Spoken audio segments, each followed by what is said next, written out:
Os casamentos problemáticos de George I e George IV, traições, divórcios, escândalos e vingança. No século XVIII, divórcios eram raríssimos, especialmente entre a realeza. Na Grã-Bretanha, só acontecia com autorização do parlamento, e as mulheres não podiam pedir divórcio, já que a traição masculina não era motivo suficiente.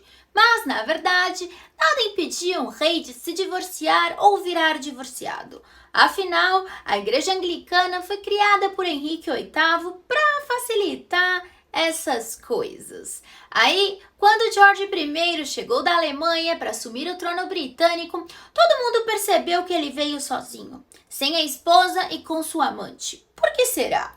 Bem, a história do casamento dele com Sofia Doroteia de Celle é um verdadeiro novelão. Os dois se casaram por aliança política, mas a relação foi um desastre. George era frio e distante, enquanto Sofia estava infeliz e se apaixonou por outro homem, o conde sueco Philip Kongsmark. Mas vamos começar do começo. Lembrando que eu vou falar mais do George I quando a gente chegar nele para falar de seu reinado. O rei George I da Inglaterra foi o primeiro rei hanoviano da Grã-Bretanha e chegou ao trono de uma maneira bem curiosa. Ele herdou a coroa após a morte da rainha Anne, a última dos Stuarts, que faleceu sem deixar filhos. No entanto, embora agora fosse monarca da Inglaterra, George não era exatamente fã de morar por lá. Ele passou boa parte de seu reinado longe do país, não foi muito lamentado quando morreu em 1727. Mas como ele virou rei da Inglaterra?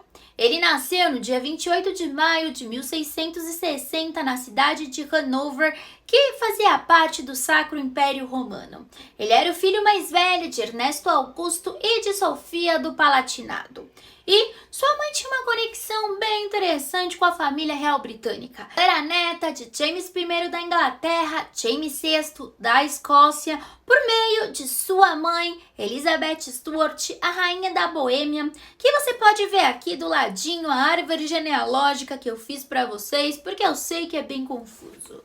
Quando Jorge nasceu, ele era o único herdeiro dos territórios alemães do seu pai e de 3 tios que não tinham filhos. Em 1662, a família se mudou para Osnabrück e eles moraram no castelo de Iburg até 1673, quando se mudaram para o recém-castelo construído de Osnabrück.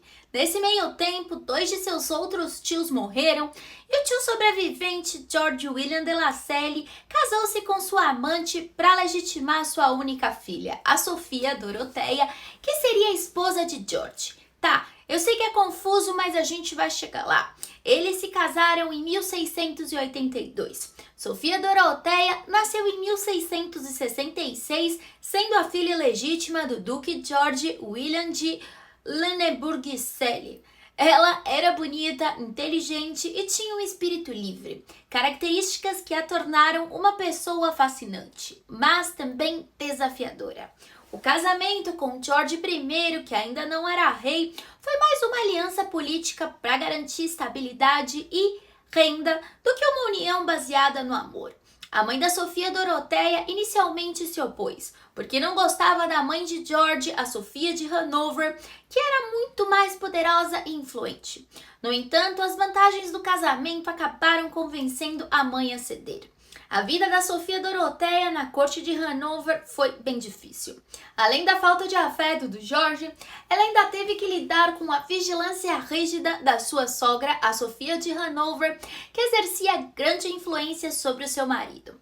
O ambiente na corte de Hanover também não ajudava, e Sofia se ressentia da frieza do marido e da atmosfera severa ao seu redor.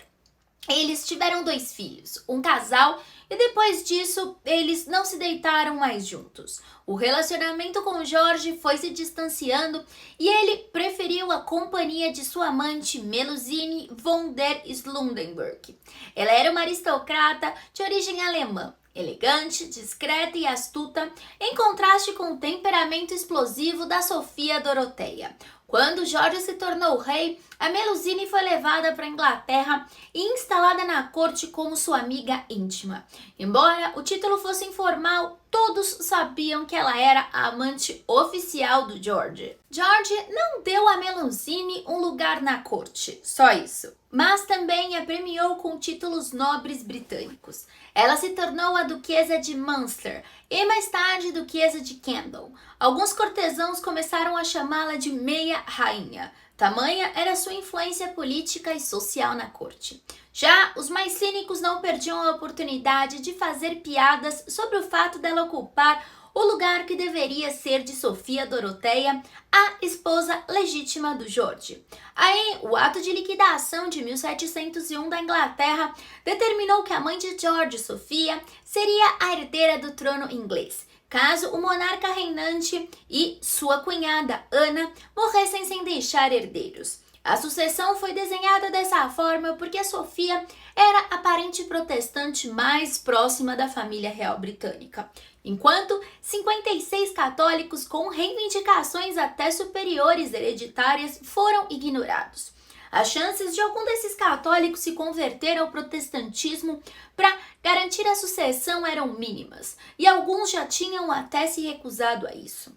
A mãe do George, por mais que tivesse uma boa saúde, acabou morrendo em 1714 aos 83 anos após desmaiar nos jardins de Herenstagen. Assim, George I se tornou o herdeiro presuntivo da rainha Anne da Inglaterra, que acabou sofrendo um derrame, o que a deixou incapaz de falar e faleceu logo em seguida no dia 1º de agosto de 1714. Assim, a lista de regentes foi ativada e o George foi proclamado rei da Grã-Bretanha e da Irlanda. Aí, quando ele partiu da Alemanha para assumir o trono britânico em 1714, a chegada dele, como eu já comentei, foi um escândalo antes mesmo de começar. Todo mundo percebeu que ele não trouxe sua esposa, Sofia Doroteia de Selin. Em vez disso, ele trouxe Melusine, sua amante de longa data. Essa decisão foi um verdadeiro choque para a sociedade britânica da época. Só que a Sofia não aceitou isso de boa. Enquanto o George desfrutava da companhia de Melusine na Inglaterra, a Sofia não só o traiu, como teve a péssima ideia de escrever cartas para o amante falando mal do marido. Em uma delas dizia que rezava toda noite para o gordo morrer em batalha. Olha o climão. Resultado, uma noite em 1694, a Sofia Doroteia saiu para passear nos jardins com suas damas de companhia. Elas encontraram um pequeno prédio recém-construído no terreno que nunca tinham visto e ela insistiu em entrar. Ela ficou cara a cara com seu marido e sua amante, reclinados em um sofá com a sua filha bebê dormindo em um berço. Uma briga furiosa estourou, na qual o George atacou fisicamente sua esposa, tentando estrangulá-la. A Sofia foi atrás da família do marido pedindo ajuda, mas, coitada, ela foi informada que deveria fechar os olhos para a indiscrição de George.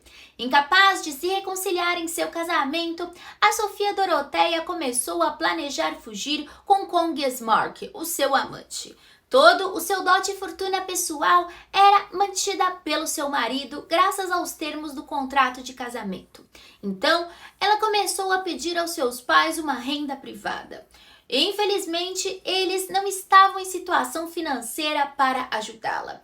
Enquanto George se preparava para fazer uma viagem prolongada para visitar sua irmã em Berlim, ele concordou que não havia como salvar o casamento e prometeu pedir a seu pai uma separação formal assim que ele voltasse da viagem.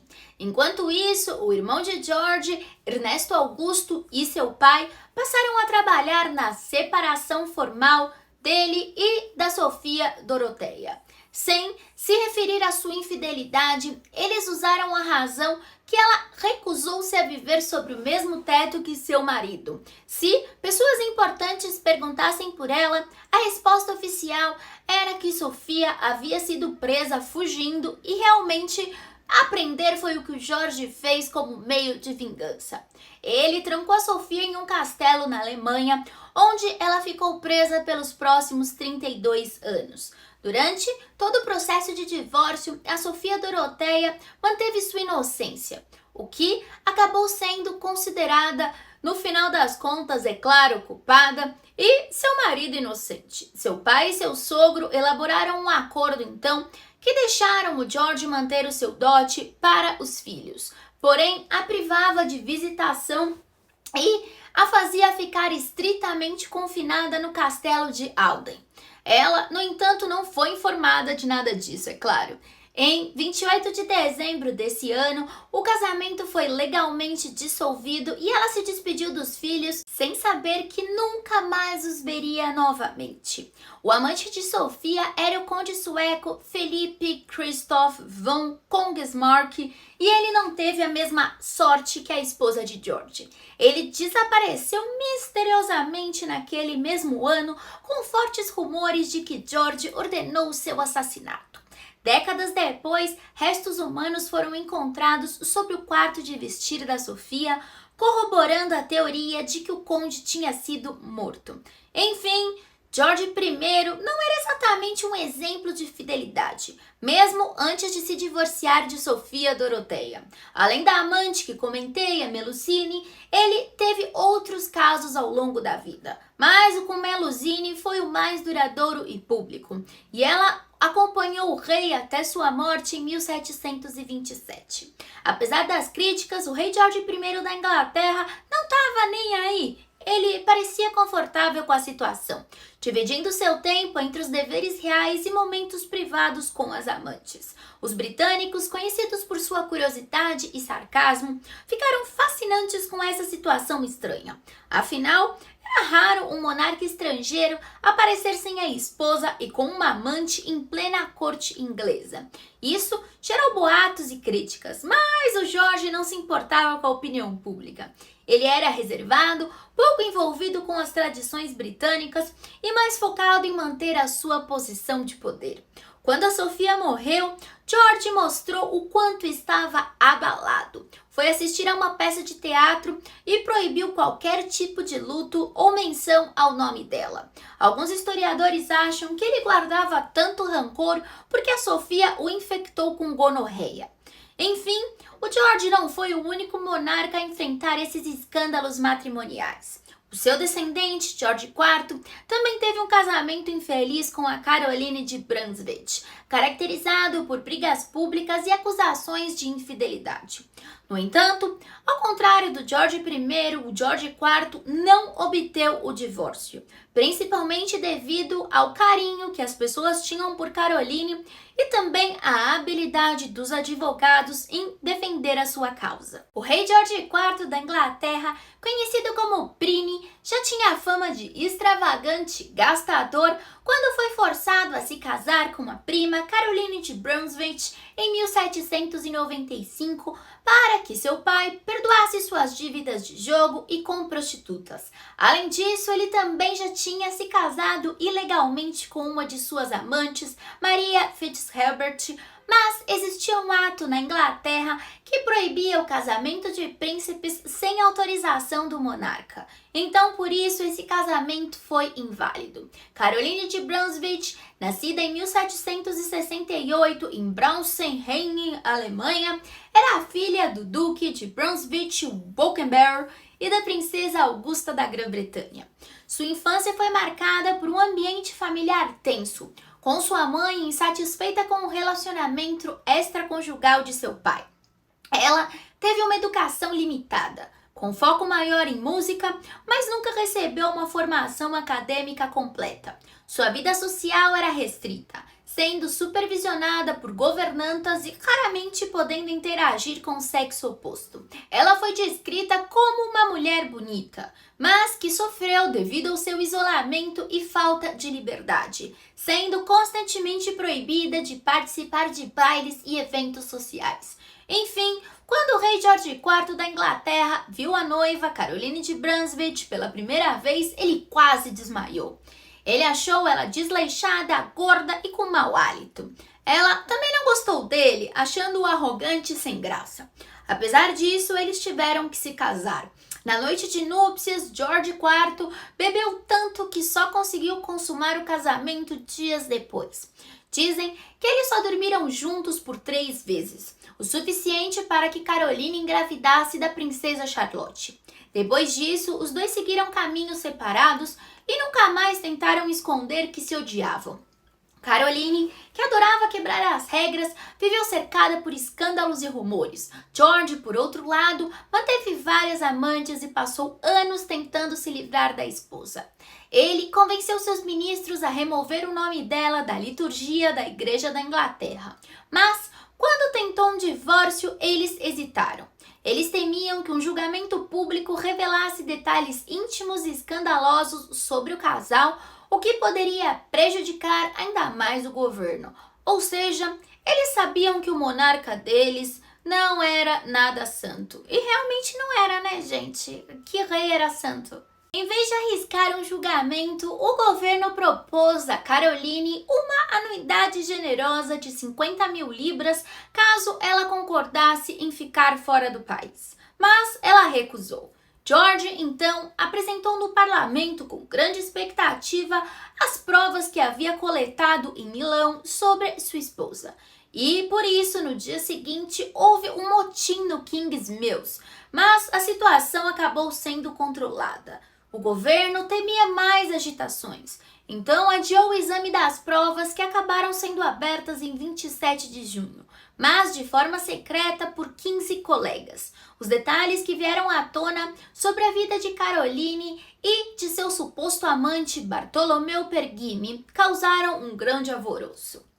Testemunhas alegaram que o casal se comportava de maneira muito íntima, dormindo no mesmo quarto, se beijando e se vendo em momentos de despir. Embora o projeto de lei tenha sido aprovado pela Câmara dos Lordes para a separação, ele nunca passou pela Câmara dos Comuns. Apesar da situação tensa, Caroline manteve uma grande popularidade entre o povo, com mais de 800 petições e quase 1 milhão de assinaturas pedindo sua defesa. Aí, quando George IV se tornou rei em 1820, ele impediu Caroline de Brunswick de ir à própria coroação. Mas como ela era muito amada pelo povo, como eu disse para vocês, ela foi ovacionada. Aí ele mandou barrá-la na porta, causando um barraco histórico. Na noite seguinte, a tentativa fracassada da Caroline de comparecer à coroação de seu marido, ela adoeceu estranhamente e durante 3 semanas ela sofreu cada dia mais. Acabou morrendo. Mas muita gente suspeitou que ela foi envenenada. O desprezo de George por Caroline era tão grande que quando ele recebeu a notícia do Napoleão Bonaparte, ele respondeu ironicamente: "Morreu mesmo? Por Deus, achei que era Caroline." Que horror! Essas histórias mostram como o drama não faltava na vida dos reis de Hanover. Enquanto George I lidou com seu casamento infeliz, isolando a Sofia do mundo, o George IV transformou a sua briga com Caroline em um espetáculo nacional. E claro que todo mundo adorou, né? Todo mundo adora uma fofoca. Apesar disso, não se engane, a atitude britânica sobre os divórcios era mais flexível do que em outros países europeus. Por exemplo, a rainha Vitória aprovou o divórcio de sua neta, a princesa Marie-Louise, algo que seria impensável para outras famílias reais. No final das contas, os casamentos de George I e George IV não foram só desastrosos, mas também moldaram a reputação da monarquia britânica como uma verdadeira novela, cheia de traições, vinganças e barracos inesquecíveis. Por isso que eu tô aqui falando tudo isso para vocês. Enfim, eu espero que você tenha gostado desse vídeo. Se você gostou, não esquece de seguir o canal. Nós temos vídeos todos os dias às 19 horas. Um beijo e até o próximo vídeo.